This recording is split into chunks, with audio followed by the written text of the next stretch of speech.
পাকিস্তান 6 উইকেটে 448 করে innings declare করে দিয়েছিল। এরপর বাংলাদেশ এই মুহূর্তে আজকে তৃতীয় দিনে লাঞ্চে গেছে। তারা লাঞ্চের আগে করেছে 2 উইকেটে 134 রান, 314 রানে পিছিয়ে রয়েছে বাংলাদেশ এই মুহূর্তে।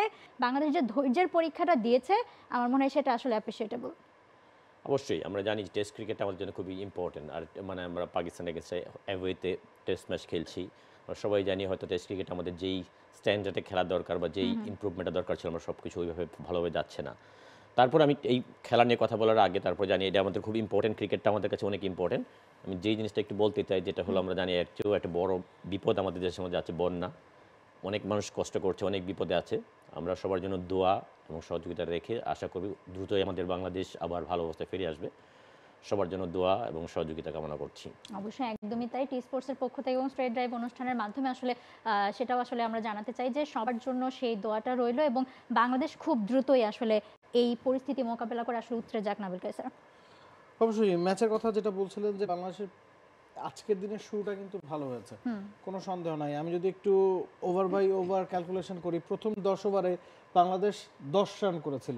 মানে ওই জায়গায় ধৈর্যের যে পরীক্ষাটা দেওয়া দরকার ছিল। আমরা বলছিলাম যে টেস্ট ক্রিকেটে প্রথম সেশনটা বিশেষ করে রাওয়ালপিন্ডির এই উইকেটে যেখানে পেসাররা আসলে সুইং পাচ্ছেন, মুভমেন্ট আদায় করে নিতে পারছেন, শাহিন শাহ আফ্রিদিন, নাসিম শাহদেরকে কীভাবে বাংলাদেশ ট্যাকেল করবে সেই উত্তরটা প্রথম সেশনে কিন্তু বাংলাদেশ দিয়েছে।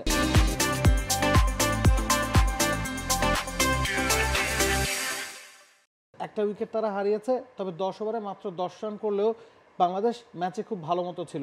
পরের 10 ওভারে বাংলাদেশ রান করেছে 32, এর পরের 10 ওভারে বাংলাদেশ রান করেছে 39। মানে সময় যত গেছে, উইকেটে প্লেয়াররা যখন সেট হয়ে গেছেন, সাদমান বা শান্ত বা মুমিনুলরা, তারা কিন্তু সময়ের সাথে সাথে রানের পরিমাণটা বাড়িয়েছেন, রানের গতিটা বাড়িয়েছেন এবং রানের চাকা সচল রেখেছেন। এবং শেষ 6 ওভারেও 25 রান বাংলাদেশ করেছে। সব মিলিয়ে 107 রান বাংলাদেশ করেছে। রান রেটটা প্রায় 3 ছুঁই ছিল। গতকালকে শেষ বিকেলে বাংলাদেশের যেটা দরকার ছিল বাংলাদেশ সেটাই করতে পেরেছে।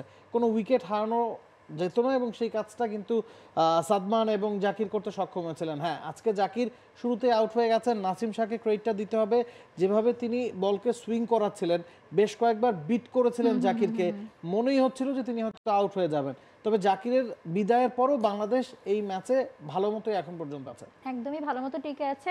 মানে যতটুকু আমরা হয়তো বা আশাও করিনি তার থেকে আসলে ভালো মতো টিকে আছে। একটু আসলে আমরা ম্যাচ সামারিটা দেখে নিতে চাই যে কি অবস্থায় দাঁড়িয়ে আছে এই মুহূর্তে বাংলাদেশ এবং পাকিস্তানের প্রথম টেস্ট ডে 3 চলছে। আমরা দেখতে পাচ্ছি ম্যাচ সামারিটা, সেখানে কিন্তু আমরা বলছিলাম যে 448-এ 6 উইকেটে যেখানে ডিক্লেয়ার করে দিয়েছিল পাকিস্তান, তারপরে বাংলাদেশ এই মুহূর্তে 2 উইকেটে 134।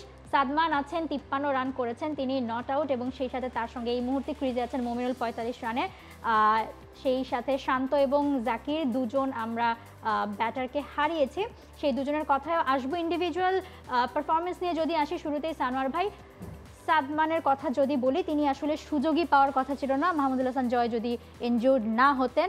সো সাদমানের জন্য 16 মাস পর প্রায় তিনি এসেছেন, এসে তার আসলে কাজটাই ছিল যে তিনি আসলে মানে যাতে ক্লিক করে বা ক্রিজে থাকে এইটুকু অন্তত তার জন্য দরকার ছিল এবং সে খুব ভালোভাবে সেই কাজটা করেছে। For more updates, subscribe to our YouTube channel and click on the bell icon. Follow us on Facebook and Instagram. Download T Sports app to enjoy exciting games and highlights. Visit tsports.com.